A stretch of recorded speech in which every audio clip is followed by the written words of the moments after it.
Alright folks, how you doing? RussellTrueResults303.com. Check out the website link in the description box. Mind, Body, Spirit, Fitness. Putting the healing back in health. Once again, follow us on social media, Facebook, Twitter, Google+. The podcast is out there. iTunes, SoundCloud. Those links are in the description box as well. Coming at you today with a video on the brilliance of the Electoral College. So right now, it just ended. I think it's Thursday. So the election was on Tuesday. It's the 10th right now, Thursday, and I want to discuss the brilliance of the Electoral College. All right, and it's not because I voted for Trump. Hopefully we're past all that. Hopefully he does a good job. He's going to be in my prayers a lot. But this is the beauty of the Electoral College. All right, I'm going to kind of ramble on here a little bit, and hopefully I don't contradict myself. So first of all, we've got to understand we're not a democracy, we're a republic.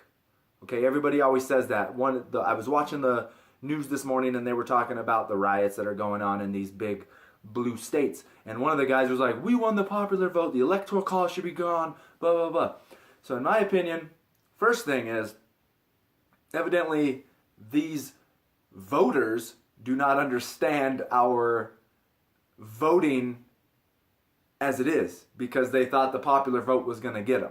So first of all, they don't even really understand how the election process works, in my opinion. But once again, we're a republic, not a democracy, right? I pledge allegiance to the flag of the United States of America and to the republic for which it stands, one nation under God, indivisible, with liberty and justice for all. Republic and democracy, what's the difference? Democracy, 50% plus one. Republic, rights for all. So how can we do this? Let's say there's 6 wolves and 4 sheep. In a democracy, let's take a vote. Who wants to kill these sheep? 6 wolves are going to vote yes, 4 sheep are going to vote no. Sorry, you lose. Sheep die. In a republic, 9 wolves, 1 sheep. Who says we kill the sheep? Well, it doesn't matter because every person has equal rights. So it doesn't matter what the vote is. It's equal rights. That's the republic. Now, the Electoral College, in my opinion, is beautiful because it is the true definition of a democracy, if we want to go that way. There's my contradiction. So why is it a true definition of democracy, in my opinion, right? Because it's giving each state an equal opportunity to decide the election, all right? Even though California and New York, I think, are 2 of the biggest electoral votes, they only get a certain percentage. It doesn't matter that they are heavily populated, because truth is, Trump had already won the election, and at that time he was still up on the popular vote.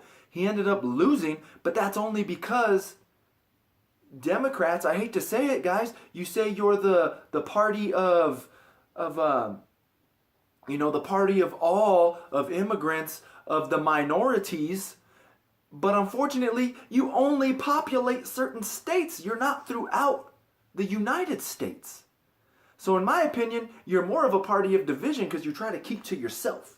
You don't want to go out into these areas of Republicans because Republicans are just stupid. They don't know what they're talking about. I don't even want to be around them, right? So you stay heavily populated in certain areas.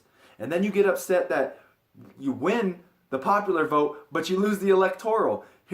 I hate to say it, this is how you can win every election. Start moving to red states. If you start moving to red states and you can win those electoral votes, there you go. It happened here in Colorado. We were red forever. Then the Californians started coming here, and now we're blue. It is what it is, right? But the unfortunate thing is you don't want to go to another state until your policies have, in my opinion, just my opinion, no disrespect, you'd only want to move to the state when your policies have already been put in place, right? Or a few will slowly migrate there, and then all of a sudden stuff gets passed, now you want to go there.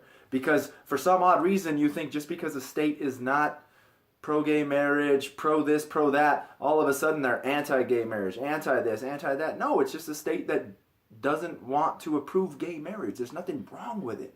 And I tell people, my mother's side is Hispanic. Majority of them do vote Democrat, but some do vote Republican.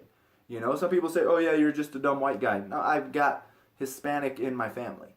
Okay, my grandparents were fluent in Spanish. All my aunts and uncles and my mother, none of them know Spanish. Why? Because my grandparents said, you know what? We are Americans. I do not want you speaking Spanish. Which unfortunately is bad for them in nowadays because we're so connected, where Spanish would be a great thing to know. I probably know more Spanish than any of my aunts and uncles and my cousins. Because when my grandparents throw a birthday party, we still sing in Spanish. When we have our birthday parties, it's just English. On my father's side, my great-grandparents were fluent in German. Now, nobody speaks German. Why? Because they said, we're America, we're Americans now, we're going to have the culture of America. And I got off topic there. But once again, I think, in my opinion, the liberal Democratic Party, left, whatever you want to call them, is a more isolated party than people would think, than people think. Because they think the Conservative Party is that isolation and this and that. But if you can win the popular vote and not the Electoral College, then evidently you're not that versatile. You're not throughout the entire nation.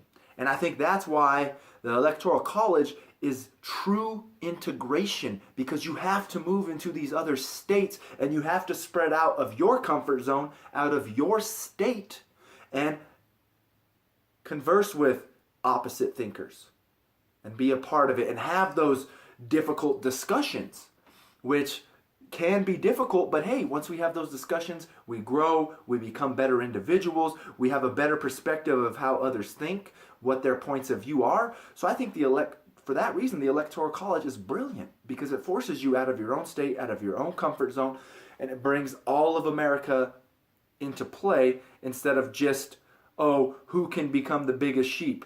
Who can we brainwash this year? Can we brainwash the Republicans or can we brainwash the Democrats? When in reality, instead of being able to brainwash the population, you have to actually, certain groups, we have to go off of an Electoral College, which I think is very brilliant. So hopefully you stood to the end. I know I said some things that might have been tough to swallow, difficult. Hopefully it wasn't considered hate speech. I don't think it was. But once again, I hope this helps. I think the Electoral College is a beautiful thing. Now that I think about it, I think it's what America needs, and maybe that's the true reason why the founding fathers came up with it. I think it's a good thing, and hopefully it's going to create that diversity. That's a word I was looking for earlier. That diversity within our community, because it forces us to branch out and get out of our comfort zone and not stay stuck in our own little city, in our own little utopia, if that's what you want to call it. So once again, I hope this helps. Don't forget, this channel's fitness, weight loss, motivational, spirituality, all those good things in one. Don't forget to follow on social media, Facebook, Twitter, Google+, podcast. All those links are down below. Subscribe to this channel. Share and like these videos.